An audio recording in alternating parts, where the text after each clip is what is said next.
Yung mga ano ka, Dad, what do you want for Christmas? Alam mo, I'm sure you get, wala akong maisip talaga. Hindi ka na masyado nagiging materialistic, di ba? O nga, para bang iba na yung source of joy mo. Kaya nga, during Christmas, sama-sama sila. So they could actually mend kung ano man yung tampuhan nila. Oo, yun naman yun eh. Yun naman talaga. So that's what the true meaning of Christmas.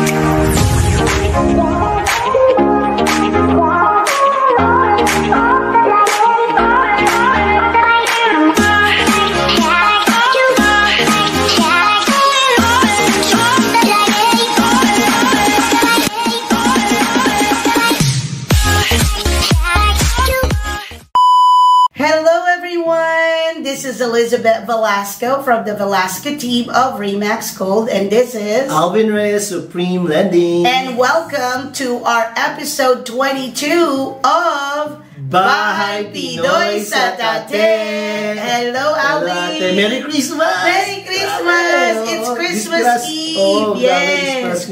Yes. So are you like excited for your party today? So excited sa Noche Buena. We do it at night. Okay. Anong oras ang Noche Buena niyo mamaya? Normally, we do it at 10 and then we go to church to midnight. 10 at night. Oh, okay. We'll do a little eating ng mga 10 o'clock and then pagkatapos ng simba, kain ulit.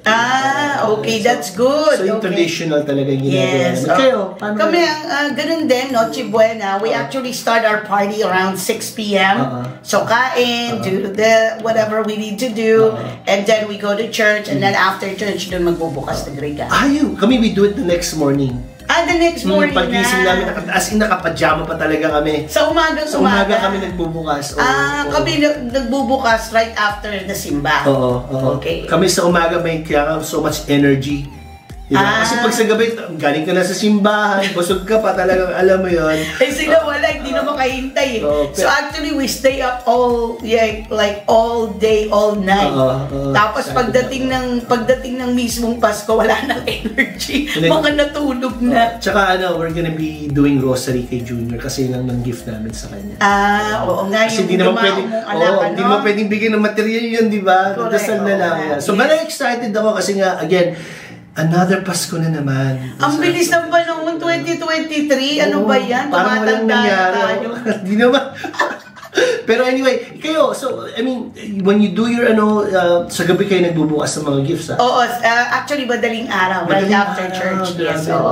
So, I mean, we do that kasi we wanna make sure na anong tawag dito, na hindi yung mga bata di makahintay the next day. Of course. And yung mga Dad, what do you want for Christmas? Alam mo, I'm sure you get, wala akong maisip talaga. Wala akong maisip. Parang yung nasabi ko, whatever, I'm good, but whatever you want to give me, di ba? Yeah, ako naman, napansin ko, pag tumatanda ka, parang wala ka nang kailangan eh. Hindi. Hindi. Kapag tumatanda, ang napansin ko, wala na nagre-regalo sa akin. Kung may gusto ka man masyadong mahal, parang gano'n, di ba? Or you don't want your kids spending money ba? Di ba? Yeah. Ako naman parang mahirap kasi ako bilhin ng regalo. Ako din eh. Oo nga, kasi masyado akong picky. Ako tsaka wala akong patience na maghanap ng regalo ba? Mas gugustuhin ko na lang parang nag-a-Amazon ka na lang ba o pera na lang binibigay? Parang sa akin pera mas tapos na kung pera lang. Pero syempre iba rin yung may binubuksan. Oo nga, kasi iba yung may binubuksan at saka hindi lang yun it's the thought that counts. Talagang pinag-isipan mo na ano bang gusto nitong taong to. Malalaman mo yung how deep is your relationship dun sa tao, kung malalaman mo kung ano yung mga gusto niyang bagay. Oo nga, yun yung pinakamahirap ko alam mo, pinakamahirap na regaluhan, misis ko eh. Bakit? Ewan ko, parang yun ang ang dali nga lang na. Ako, para sa akin. Direk, matanong kita, diba? Ako naman ang gusto ko jewelry. Yun na nga kaya mahirap eh. Or just give me any kind of earrings. I like earrings. Ganun ba? I like that. Kasi mahirap sa damit dahil alam mo naman, medyo lumulusog. Ganun din tayo. Mahirap kunin yung size. Pero nagpaparinig na si Mrs. mga few months, gusto ko to. Nasa Costco kami, gusto ko to. Really? Sa Costco? At least nag-hint sa'yo. Nasa salamin, nasa loob ng salamin, yung mga diamantes doon na. Jewelry Pero din ang gusto niya. Mahilig ka rin. Mahilig din Yeah. Alam mo, sa totoo lang, I know jewelry is expensive, but really, yan lang ang bagay na tumataas ang presyo at saka hindi nagte-take ng space. Ako, kita mo yun. No, seriously. Totoo yun. Kasi, Tama, sabihin ko sa'yo, kesa nga bag ko, ano-anong kasi nawawala sa uso ang bag, di ba? Nawawala ang uso ng damit, nawawala sa uso ang mga electronics. Every 6 months, 1 year, nagpapalit. Pero ang jewelry, talagang, classic yan, hindi nawawala sa uso. At saka, yung value niya umaakit. Okay naman sana, di ba? Sana kung 200, 500 lang pinag-uusapan natin. Pero, di ba naman, kung ano na lang, yung at least go. Yung ibig kong sabihin. Alam mo, actually, to tell you the truth, I mean, yung father ko, nung nag-pass away siya, nako, ang father ko, ang hilig mag-shopping. So, we have to clear everything. Lahat ng mga pinamili niya, parang dinonate na lang namin. Talaga? Kasi nag-a-Amazon ba yung dad mo dati? Talaga tinatambak lang. Mahilig lang talaga siya mag-shopping. Alam mo naman, syempre, yung mga matatanda, di ba, mahilig sila mag-accumulate ng things. Syempre, for 70, 80 years they've been living, nawala na sa uso. Yung mga 80s, 90s, 2000. Napaglumaan na. Pero ang na-appreciate namin lahat, yung jewelry ng father ko. Kasi yun, talagang maganda yung value at hindi nag-take ng space and all of us were able to utilize it. Ikaw, shop alcoholic ka ba? Mahilig ka ba mag-shopping? Alcoholic? Hindi. Shop Sorry. Anyway, mahilig ka ba shopaholic? I'm sorry. So, mahilig ka ba mag-shopping? Actually, nung bata-bata pa ako, mahilig ako mag-shopping. May energy pa, wala dito. Hindi, kasi kapag bata ka pa, parang everything you wanna try. You want a lot of things. You want a lot of things kasi you're still trying to find yourself. You're still trying to makiuso, to fit in. You look good, syempre, para maligawan ka. Parang gano'n Yung mga things like that. And then, you still, you wanna feel good and by buying things, diba? Parang gano'n. Pero ngayon, when we get to this age, para bang ang joy at kaligayahan natin is makita natin yung mga anak natin na nagsasucceed, makita yung mga anak natin na they're happy with their lives. So parang na-outgrown ko na yun. Sabi ko ng anak ko, sabi niya, Mom, with all the designer bags that you have, that's over 100,000 of collection. Already? You could have sent someone to college with that. Wow. Malupit siya na. Sabi ko, bakit hindi ba kita napag-college? Tama naman. Kapatid mo. Pero I mean, kasi at that time, parang you go through that, phase. And I don't judge anyone. Just go for it. Whatever makes you happy. At saka unang-una sa lahat, hindi ka naman nangungutang sa iba. Pinaghirapan mo naman yan. Just do it. You deserve and if you earn it, why not? Diba? Ako, I always tell to my kids, hey, it's what you need, not what you want. Ano ba gusto niyo? Ano yung needs niyo? Yun nga. Kasi mga anak ko lang yun. Pero siyempre ako, alam mo naman ako, minsan want din ang gusto ko But I mean, kaya nga, di ba, pagdating ng Pasko, and everybody knows, it's not about what you need. More like sa Pasko, all I want, the word want for Christmas is this. Diba? It's all about want, not about need. Kasi pag Pasko, it's not about practicality. It's more like, kaya nga tawag natin, wish list. Diba? So okay lang kung ano man yung gusto ninyo sa Pasko. Pero katulad ko, na when you get to this age, para bang hindi ka na masyado nagiging materialistic, di ba? O nga, para bang iba na yung source of joy mo.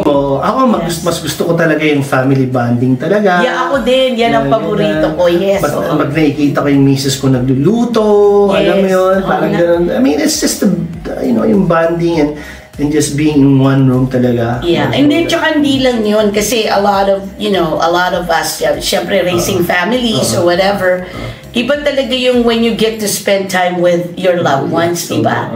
Kasi yung mga anak natin lalaki yan tapos magkakaroon ng pamilya, so kanya-kanya na rin kanya-kanya na rin Christmas sila, mag-aasawa, so syempre dalawa na, okay, are we going to your parents' house or my parents' house. Meron ng diba? So, mother-in-law na. dad-in-law. Diba? Eh, ang masama nito, what I heard, kapag lalaki ang anak mo, laging yung asawa ang nasusunod. So, palaging dun sa pamilya nung asawa. Bakit kaya, no? Hindi ko alam. Nakakaano yun. Talagang parang isa babae lagi ang pabor. Oo nga, why is that? Oo. Bakit nga ba? Hindi ko alam. Siguro, I mean, it's hard to say, pero parang sa lahat na nakikilala ko, parang, doon kami sa ng misis ko eh. Yeah. So, kailangan siguro sa mag-asawa, kailangan pag-usapan na, okay, sa Christmas Eve dito tayo, sa Christmas Day dito tayo. Para hati, di ba? Pero wala, mas pabor talaga ang babae lagi. Hindi, syempre. But it all depends, I think. Yeah, pero syempre, yung mga lola on the paternal side, syempre, gusto rin mag-spend time sa mga apo nila, di ba? So, that's a good thing. Wait, natapos ko pala yung simbang gabi ko, Oh, you did? Wow, congratulations! Di ba 9 yun? 9 days. No, 9 nights. No, 9 nights, Okay, so ano bang simbang gabi sa inyo? Sa madaling araw o sa gabi? Yeah, dati alas 5 pero giniba nila ng 6 o'clock. Oh, wow, that's good. Mas maganda naman, that's better. So. Okay, so I mean, gumawa ka ng Christmas wish. Yeah, nasa akin na lang yan. May wish ako. Okay, wish, wow. Pero maganda ng feeling lagi. Yes. Kasama naman kita sa dasal. Oh, okay. Ay, gusto ko yan. Sa everyone, So, it feels good. Okay. And siyempre, mga anak ko, I have to drag them. Iba, sumasama, iba hindi. Pero, like I said, ko yun parang... Panata. Lovina ko yun sa... Lovina. And it's only once a year, di ba? Okay, matanong pala kita. I know some people, they always also do the Misa de Gallo. Misa de Gallo. Ano ba yung Misa de Gallo? The same thing. Misa de Gallo is the Mass on Noche Buena? Hindi, Misa de Gallo is simbang gabi. Misa de Gallo, no, ano naman yung Visita Iglesia? Hindi ko alam yun. Okay. Pero yung Misa de Gallo sa Spanish version yung simbang gabi. Simbang gabi. Okay. Alam mo, namimiss ko sa Christmas, yung queso de bola. Queso de bola. May queso de bola sa mga Filipino store, diba? Pero parang pag sa Pilipinas, alam ko pag meron, tuwa ako eh. Hindi kasi mayayamanin lang ang mga nagke-queso de bola sa panahon natin, di ba? Sa Pilipinas. Pag may ham, di ba? May ham, di ba? Punta ako sa bahay niyo, gano'n, di ba? Correct. Pero dito parang maski may queso de bola, parang hindi nga natin nakikita yung minsan, hindi natin nahanda yun. Hindi, at saka hindi natin binibigyan ng pansin. Kasi maraming cheese kasi dito. Sa Pilipinas, nakakapag-cheese ka lang dun kapag Pasko. Hinihintay ko nga yung parol sa Island Pacific. Uy, maganda yung parol. Pero ako sabihin, baka bumaba yung presyo kasi yung gusto kong bilhin, 399. Ang mahal na parol. Malaki gusto ko kasi. Yung binili na, yung parol namin sa bahay, binili namin mga, I think 8 years ago. Gumagana pa rin, Gumagana pa rin. It was 100 something. Wow. Yes, tagal na pala. Yeah, mahal na, 300 na. Yung talagang inflation. Baka sakaling bumaba, kaya hinihintay ko, baka may kasi discount. Huwag mo na hintay. Pag uwi mo ng Pilipinas, bumili ka na. Bumili ako ng isa pero nasira. Wala kasi, saan mo nalagay yung parol mo? Hindi mo nasi pero na-damage kasi dala-dala ko. Alam mo, nasa plano, dala-dala mo, hindi mo na pwedeng i-package. Hindi mo pinackage ng gusto. Sayang. Sayang talaga. Anyway, so now that the Christmas is coming, Elizabeth, di ba? And it's Tonight. Yes. Isa sa mga bagay, but gusto ko yung Christmas, unang-una, syempre, it's kaarawan ni Jesu Cristo. Yes, oo nga. Yes, that is like the real meaning, diba? Real meaning ng Pasko. Ng Pasko, di ba? Birthday ni Jesus Christ. Now, ang tanong ko lang sa mga ibang tao dito is that, hey, we get this kind of Christmas tradition natin, di ba? Right? Ano yung pinaka-importante sa inyo pag Christmas na you think that everybody should do, di ba? Well, sabi nga nila, di ba, ang Christmas, Pasko is like jolly kasi we need to celebrate Jesus Christ's birthday. And a spirit of giving. Yeah. Okay, so what do you do with that? Not just with your family or, sa kapwa natin. Sa ibang tao. Yes, sa ibang tao. What do you normally do in the spirit of Christmas? Kasi to me, it's really the truth and honest. It's one way to be at peace with someone. Minsan yung mga taong hindi mo nakakausap, mga taong nagkaroon ng konting, di ba? Tampuhan, di ba? So you think, so it's a one way for you to actually, hey, Pasko naman, magbati na tayo. Magbati na tayo, di ba? Okay. Para sa akin, yun ang pinaka-real meaning ng Christmas. Oo nga. Yeah, giving gifts, and pero that's one way of saying, hey, bati na tayo, ito yung gift ko sa'yo, di ba? Oh, okay. That's a good one. Sa akin yan parang yung talagang true meaning, di ba? Yeah. Kasi, I mean, the word Christmas, Christ, so we have to be like Christ-like, di ba? Tama. Okay, magpatawad, magbati. Tama. Kaya ang haba ng listahan ko eh. Marami ko palang kinaaway. Hindi naman. Ibig sabihin yung mga hindi ko na nakakausap, yung mga mga nagtampo na sa'yo. Alam mo, meron tayo lagi niyan. Hindi naman nawawala. Tao lang tayo. Kasi, I mean, halimbawa, hindi mo na sila nakausap for 10 years. Tagal na. You could actually reach out to them and say, hey, Merry Christmas. I haven't talked to you in a while. May dahilan, di ba? Oo, may dahilan to reach out to them. Ba't tumawag ka? Bakit? May babalita ka masama, iba pag gano'n. Or bangungutang ka pa. Mangungutang ka pa. Hindi, gusto ko lang mag-Merry Christmas sa'yo. Oo nga. So that's good. That's one way lang yung nakikita ko. Okay. And I hope everybody, this coming Christmas, which is tonight, sana everybody will be at peace with their loved ones. Yeah, with their loved ones, o kung sino man yung may katampuhan nila dyan. Ako naman, sa Christmas, I mean, I tend to, kasi nga, I get really busy. Yeah, so sometimes I don't have the time. So, minsan nafe-feel ko na nagko-compensate ako. Like yung family ko sa Philippines, nagpapadala ako ng pera sa kanila, pang shopping, gano'n, binibigay ko sa mama ko. Pero meron akong kondisyon. Kasi yung mother ko, mag-80 years old na. So, ang gusto ko, lahat ng apo niya, mga anak niya, mga daughter-in-law niya, son-in-law, everybody, gusto ko pupunta sila kay mama, tapos they'll go out to sa Mall of Asia, tapos i-distribute ng mama ko yung pamasko ko sa kanila. Hindi, yung pera na pamasko ko sa kanila. Tapos dun sila magsha-shopping kung anong gusto nila sa Pasko. Galing nun, ha? Yes. Galing nun. Magkakasama-sama sila. They're shopping together. And while my mom is Okada kasi mahilig yun mag-slot machine. Doon na lang din yun, di ba? Magkatabi lang. Pero ang condition ko, kasi nga, it gives them, ang parang, how do we call it, namamandate sila na, kung gusto mong makakuha ng pamasko kay Tita Elizabeth, kailangan magpakita ka kay mama kasi kay mama mo kukunin yung pamasko mo. Kasi sa kanya na, sa mama mo naman, ang talagang Pasko is makita niya mga apo niya rin, di ba? Correct. Oo nga. So, and it's fun kasi they do that the whole day, di ba? Si mama, alam mo naman, pag nagpapadala nun ng kanyang pang-casino, yun na yun. matabang-mataban ang puso nun, di ba? It's something for her to enjoy. Yun na lang naman ang enjoyment niya, di ba? Wala naman ng material, di ba? Oo nga. So parang gano'n, anin niya yung pera niya. Yung sarili nga niyang pera, ayaw nga niyang enjoyin, kaya kailangan ikaw magbigay. Dapat yung magbigay, di ba? Oo, gano'n. That's a good one. Yes, and then everybody eat buffet, tapos the whole day, kanya-kanya sila, shopping, tapos sabay-sabay uwi. Parang maganda yun, ha? Yes, and I think it's a good way for all of them to bond. Tapos, and then, of course, on Christmas Day, all of them are there. Nice. So, that's what I do every year. Minsan nga yung mister ko, nag-ano sa akin, sabi niya, bakit mo ba ginagawa yan? Para bang, di mo ba parang kinukonsente o ini-spoil sila? Sabi ko, hindi naman, kasi once a year lang naman. Pasko lang naman. Pasko lang naman. Ibang tao nga, natutulungan ko sarili ko pang pamilya. Tama naman. Diba? So, maganda naman yun. Yeah. Napakaganda namang way pala yun. Yes, oo nga.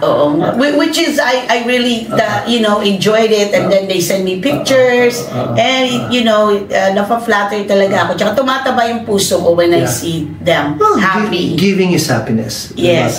Diba? So, nabilan mo na ba meron ka na ba regalo kay kay Sir Charlie? Ay, kay Charlie? Wala pa. Actually, yung mister ko mahirap bilhin ng regalo. Mukha nga. Alam mo, give props lang talaga kay Charlie na napaka, how do I say this? Napaka patience, napaka-sipag, napaka-supportive sa'yo. Oo nga, yes. Oo nga. Yeah, I mean, wala akong masabi. Sobra. Alam niyo guys, hindi mo naman gaano katagalan na nakilala ko si Elizabeth, pero I've learned to know how they are and how beautiful people they are. Tsaka very... Dako naman, anong bola ka pa Pasko. Hindi nga, walang biro. Kita naman how do you treat your VA, virtual mo, di ba? Virtual assistant. Diba? May Thanksgiving dinner. That's very nice talaga. Yes. And knowing that yung ginagawa mo sa Pilipinas, parang that's a good one. Yes, I mean, parang I see it more like panata ko sa kanila. Minsan nga yung ate ko nga nagkatampuhan siya tsaka yung mama ko. For many years, hindi sila nag-usap, di ba? I mean, okay, chismis, pero hindi na ngayon. Okay. So, pero, dati. Pero, I mean, kahit na ganon, kung may narinig ako sa ganito, hindi ko pa rin, I still continue on. So, which is yung ate ko, para bang, wow, Elizabeth still, you know, appreciates me and still remembers me. Okay, kasi I don't like to take sides. So ganun ako. Kahit may tampuhan sila sa kamag-anak, I still remember them. Good. Parang panata nga. That's good. Christmas kasi, tabi muna natin yung mga yung mga tampuhan. Balik na lang natin sa New Year. Di ba nga? Kaya nga, during Christmas, sama-sama sila. So they could actually mend kung ano man yung tampuhan nila. Yun naman yun naman talaga. So that's what the true meaning of Christmas is. Magsama-sama and connect. Diba? Connect. Diba? Yes. Pero other than that, pagkatapos yung during the Christmas day na, diba? Christmas day. Okay, so during Christmas day, nanonood ng football. Oo nga pala, Nagre-relax. By the way, yung mananalo. Correct. Yung kalimutan. Yes, let's talk about that. Oo nga pala. So, actually, we're gonna have our drawing. Okay. Mamaya. Later today. Yes, and you will know who is the winner. That's gonna go to the San Francisco versus Ravens Baltimore football game tomorrow 5 p.m. at the Levi Stadium. Maganda rito yung schedule 5 p.m. pa so you could still spend Christmas Day. Christmas Eve and Christmas Day. Sa mga loved ones niya and also watch the game. Yes, and it's going to be fun. Imagine you get to experience and you'll be in Christmas Day at the Levi Stadium. So we're gonna be drawing the raffle later on. So I'm excited. Later, yes. Taas ng podcast namin. Yes, and I'm excited kung sino man yung winner dyan. Okay? Sinalik yung pangalan ko. Just in case. Hindi, I know you will. Kung sino man, congratulations guys. You guys are gonna love the seats. It's a good game. Yes. And you guys are gonna have fun. Yes, and not only that, the actually two seats at the lower level, section 146, row 17. Kaya ang lapit ninyo doon sa as in, nakakalabit mo talaga yung coach, yung mga players, ganun kalapit. Loko lang. Nakakalabit mo yung kung sino nagta-touchdown. Oo, malapit lang talaga. Yes. Pwede ka mag-selfie doon. Correct. Yes. That was good thing. So, have you done you have everything already that you need for your Christmas as far as mga regalo?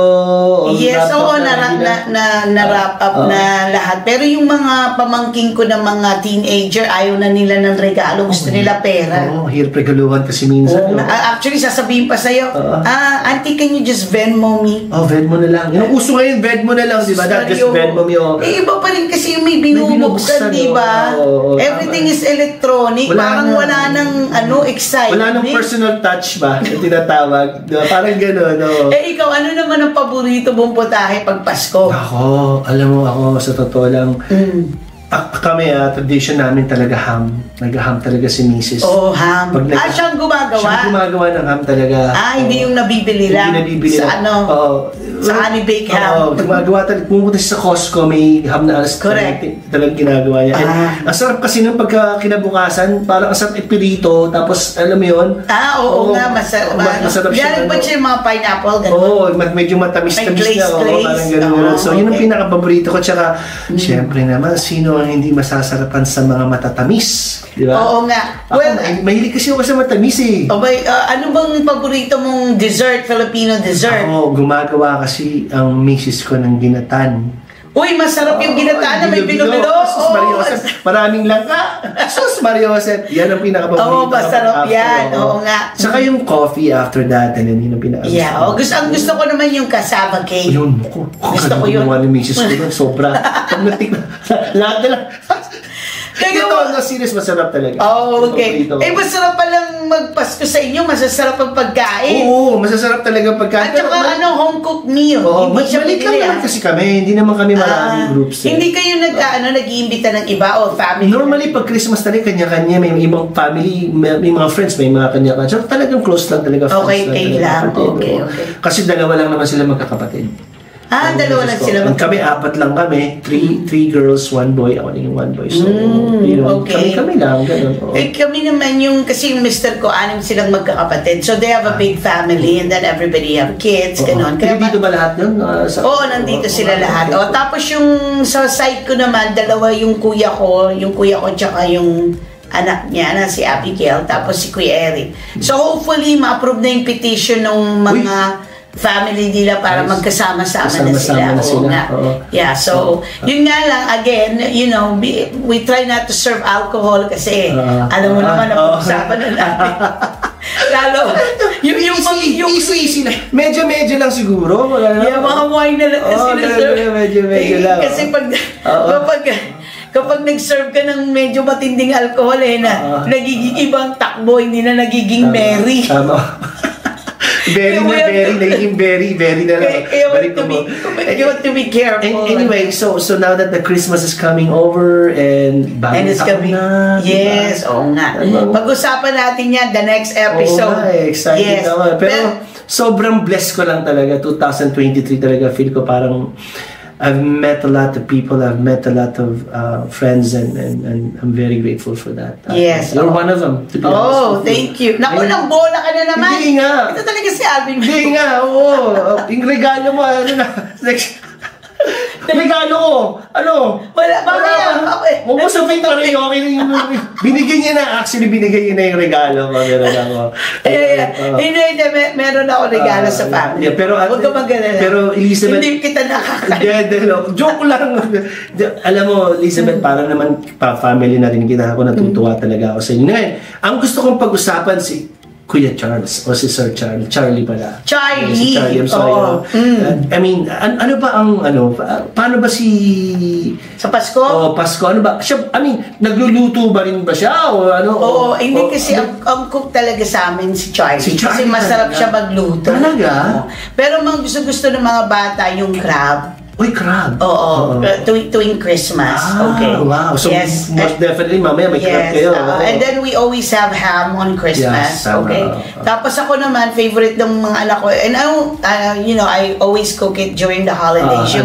Yung salmon with cream of mushroom. Merry Christmas to everyone. I hope you have a wonderful and joyous time with your friends and family. Enjoy your loved ones. Maligayang Pasko sa lahat. Yes. And Merry Christmas to you too. Thank you, Elizabeth. Merry Christmas. So until next time, we'll see you next week for our episode 23 naman. Yes. Bagong taon. Yes, correct. Papasok sa bagong taon. Correct. So thank you everyone. Until next time, Merry Christmas everyone. Here at Bye Pinoy sa Tate. Maligayang Pasko, guys. Thank you. Bye-bye.